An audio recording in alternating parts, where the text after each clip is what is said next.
Hello, listeners. It's Gunter Swoboda here with some exciting news.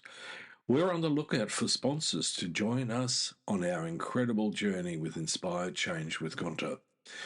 If your organisation cares deeply about meaningful conversations around masculinity, self development, and mental health, we'd love to partner with you. Our podcast has a wonderful, dedicated audience committed to personal growth and positive social change.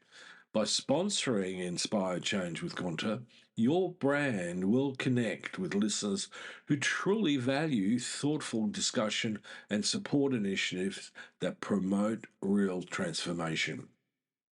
We're incredibly proud to be ranked number one in Australia and number 5 in the USA on FeedSpot's top men's mental health podcasts. For more information on how to become a sponsor, please reach out to Miranda Spigener-Sapon, our showrunner and executive producer. We'd love to explore how we can work together to inspire change. Now, thank you for your continued support, and let's keep inspiring change together. You're listening to Inspire Change, a broadcast that strives to educate, motivate, and empower men to challenge traditions of masculinity. To guide us through the intricacies and intersections of emotions, relationships, and male identity is renowned psychologist, author, and speaker Gunter Swoboda. This is Inspire Change.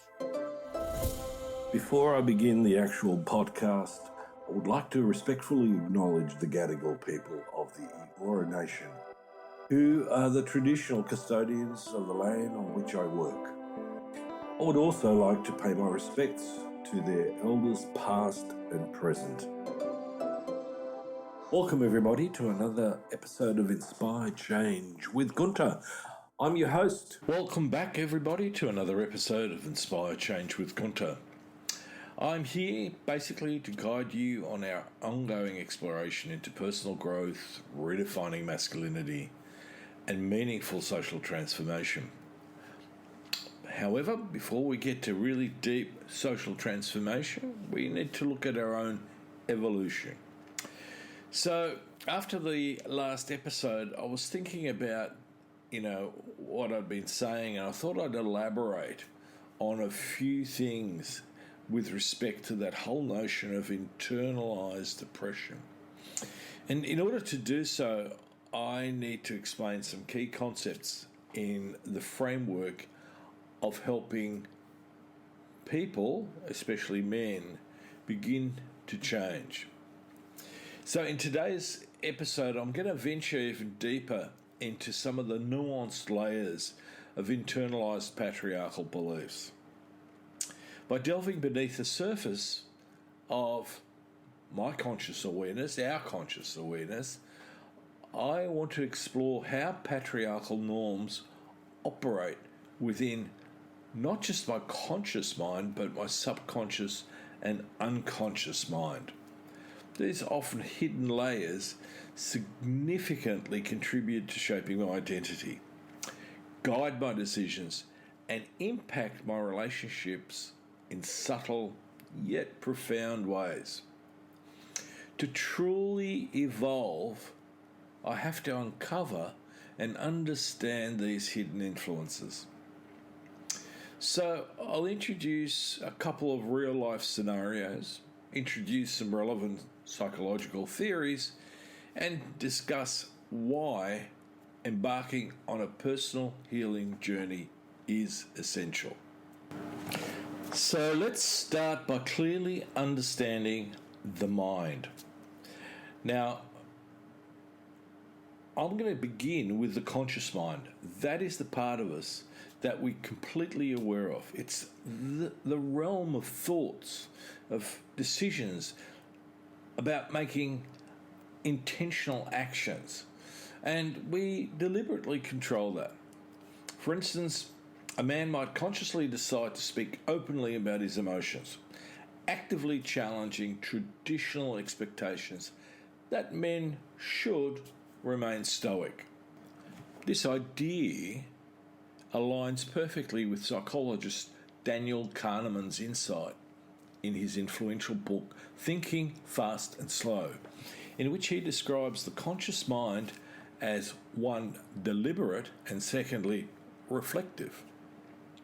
Next, we have the subconscious mind, and this is a layer of automatic responses, ingrained habits, and internalized beliefs we've absorbed through repeated cultural conditioning. Imagine Michael, who's consciously advocating gender equality, yet subconsciously experiences discomfort when his partner initiates emotionally vulnerable conversations. He isn't actively aware of why he reacts this way. These responses are automatic and shaped by social conditioning and past experiencing. Malcolm Gladwell powerfully illustrates this subconscious layer in his book Blink, which explores how subconscious beliefs influence snap judgments and automatic behaviours. Now, beneath the conscious and the subconscious layer lies our unconscious mind, a vast and hidden reservoir of memories, emotions, instincts, and deeply embedded social beliefs. Carl Jung famously introduced the idea of the collective unconscious, describing it as filled with archetypes that shape human behaviour, the human condition. For example, unconscious fears of inadequacy and rejection may develop early in life when boys are discouraged from expressing their vulnerability. These fears can manifest in various ways. For instance, being led to believe that showing emotion is a sign of weakness. And in that context, might grow into a man who struggles to form deep connections with others. This man may avoid intimate relationships altogether, fearing that opening up will lead to rejection. As a result, these unconscious fears silently govern his behaviour in adolescence, in adulthood, and to the end of his days. It causes emotional withdrawal and reinforces isolation. And this ultimately impacts his well-being as well as his relationship with others. So take James as an example. He consciously rejects traditional gender roles and actively promotes emotional openness and equality in his relationships.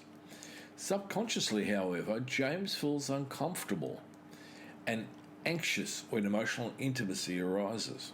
Unconsciously, he holds deep-seated fears of inadequacy, fears of rejection and abandonment.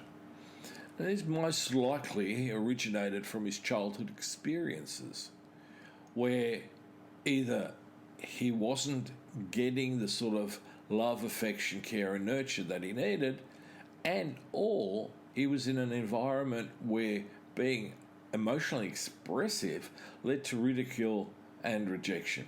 Brené Brown and her extensive research on shame highlights precisely how deep-seated shame, often tied to gendered expectations, undermines men's emotional authenticity and relational depth. Let me give you another example. Here is Robert, who consciously values cooperation and equality at work, but subconsciously defaults into competition. He's driven by an internalized belief about power and dominance learned through cultural conditioning. Unconsciously, Robert carries deeply embedded narratives that equate personal worth with competition and status, ideas that Michael Kimmel, in his book Guyland, talks about extensively. Now, this perspective on the structure of the mind challenges the myth of absolute free will and the notion that men are rational beings unlike women who are emotional, a myth that is continuing to pervade our society and individuals' experiences. So, recognising these patterns is critical, but, essentially it's only the first step. True healing and transformation involves deliberate action and sustained commitment. Now, I'm going to give you a bit of a rundown about several practical strategies that can help. Now, in that context, I think it's important to acknowledge that gaining access to our subconscious and unconscious minds is frequently of absolute benefit. And that is, in the context of a therapeutic exploration and relationship. Psychodynamic psychotherapy, rooted in the principles of psychoanalysis and the neo-psychoanalysts like Freud, Melanie Klein, and so on, cohort. These are approaches that, despite their extensive criticism, actually hold a great deal of efficacy. Now, Jung expanded this. Carl Jung was an incredibly insightful human being who happened to also clash with Freud, so there was a bit of tension between the boys.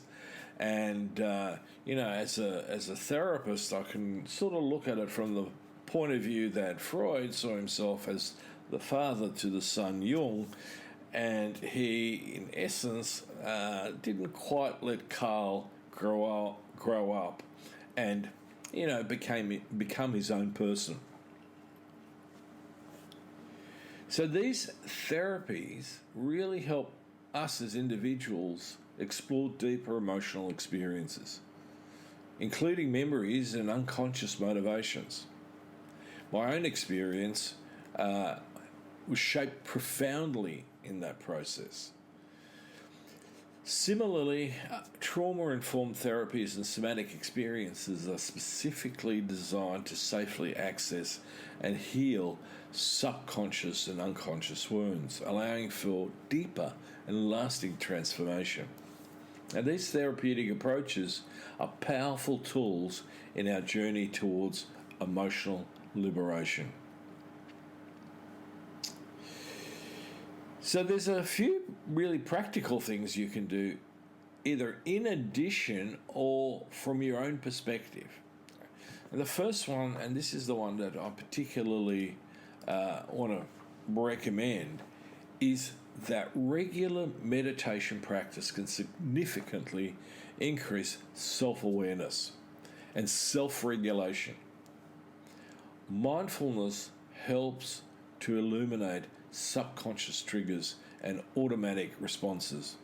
Now, this empowers us as individuals to choose healthier, more authentic responses rather than just reactions. It becomes conscious. Jon Kabat-Zinn pioneered a lot of the work in mindfulness-based stress reduction, and it has become an evidence-based technique and is extremely useful in our evolution. Secondly, the cognitive behavioral schools have also been extremely useful.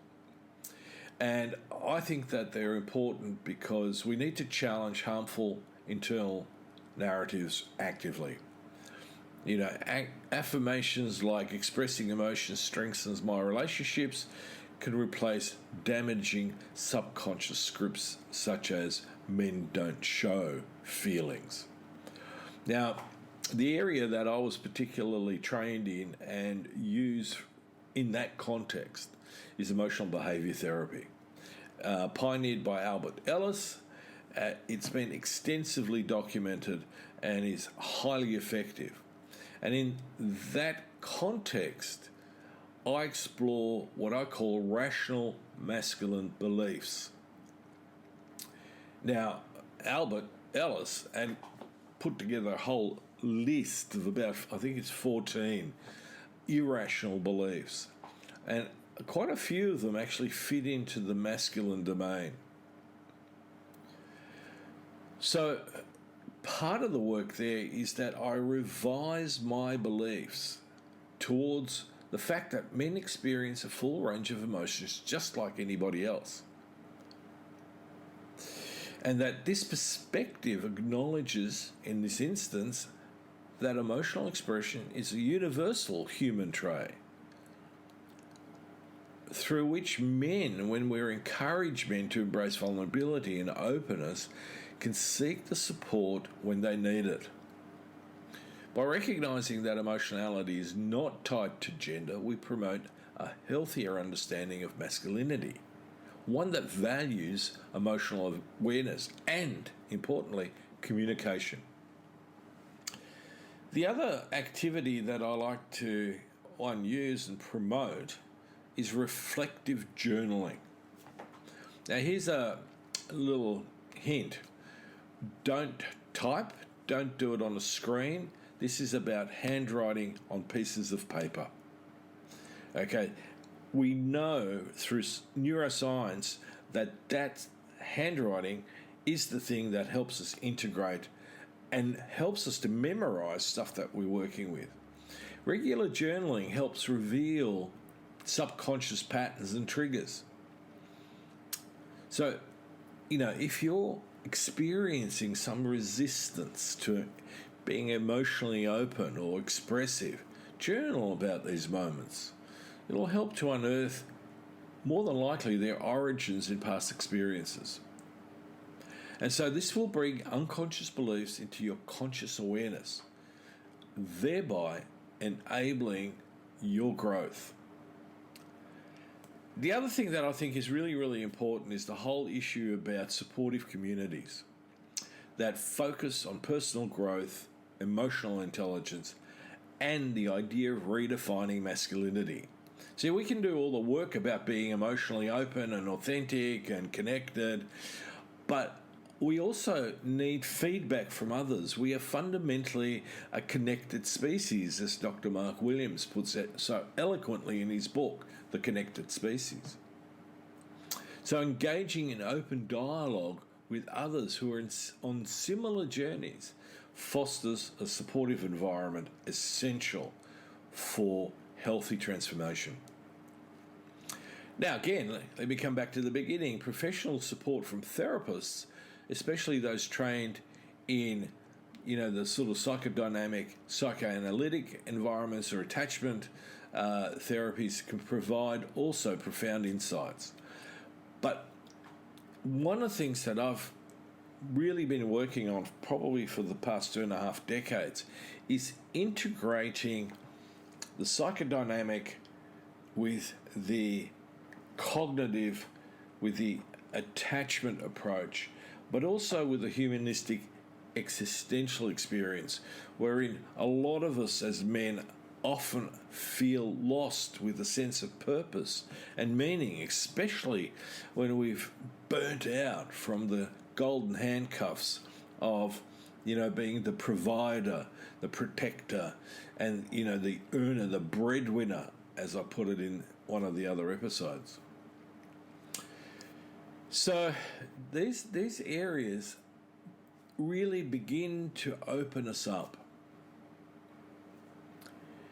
So healing and transformation involves embracing not the traditional masculine norms, but a vision of masculinity that's based on emotional intelligence, genuine empathy, and relational openness.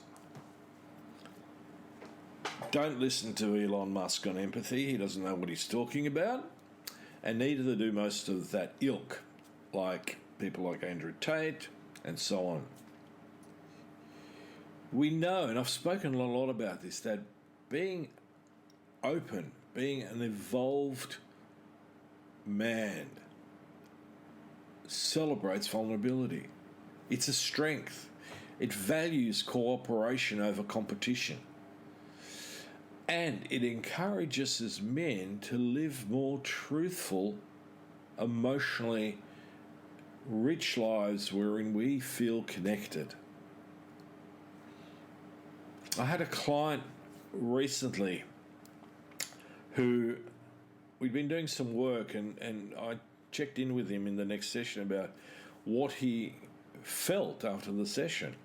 And he said, it was very, very strange. I sort of felt really out of sorts and came home and I needed to lie down. And he expressed having a sort of hot feeling in the center of his body. And at first he sort of got a bit anxious about it. But when I got him to describe this in more open language, he recognized that the heat wasn't burning him. The heat was warming him. And in that moment, the first thoughts that came to him were thoughts about being loved by his family. A touching story. And it's a common one when we begin to work in this space. So there's other inspirational figures that you can listen to, like Terry Crews. He openly discusses his emotional struggles and accountability. And then there's Bell Hooks, who in a pivotal book, The Will to Change, advocates for a masculinity rooted in love and emotional authenticity. These provide powerful, actionable models for redefining what it means to be a man in our contemporary world. So imagine a society where men are valued not for dominance or for emotional restraint, but for emotional depth, truth, authenticity, vulnerability, and compassionate connection. Each of us can actively contribute to this shift by consciously choosing to embody healthier forms of daily masculine expression. So, let me conclude today's discussion wherein I want to encourage you to deeply reflect on these couple of points. How do internalized patriarchal beliefs influence my conscious choices, my subconscious reactions, and my unconscious beliefs and experiences? So what's one practical, actionable step you can immediately take to embark on your journey of healing? Now, this process is not about assigning blame or guilt. If that's what's happening, then you're missing the mark. But it's about reclaiming your sense of feeling empowered, reclaiming who you truly are and not an avatar, and making meaningful changes within yourself and your community. Connect with us, share your experiences and your insights, and become an active part of this transformative movement. It's not just me, it's not just about making good men great. There is a big shift happening, but it's needing to fight the influence of the toxic beliefs and ideologies that currently are in abundance in our world. So let me thank you for tuning in to Inspire Change. Until next time, remain curious, be brave, and dedicated to becoming you. And this is me signing off for the week. Till next time, stay tuned. Love to hear from you. And if you're interested, please check out my work on www.gunterswoboda.com or www.goodmengreat.com. Thank you for listening to Inspire Change, a broadcast that strives to educate, motivate, and empower men to challenge traditions of masculinity. For more information on the Making Good Men Great movement, or for individual or group coaching sessions with Gunter, visit goodmengreat.com.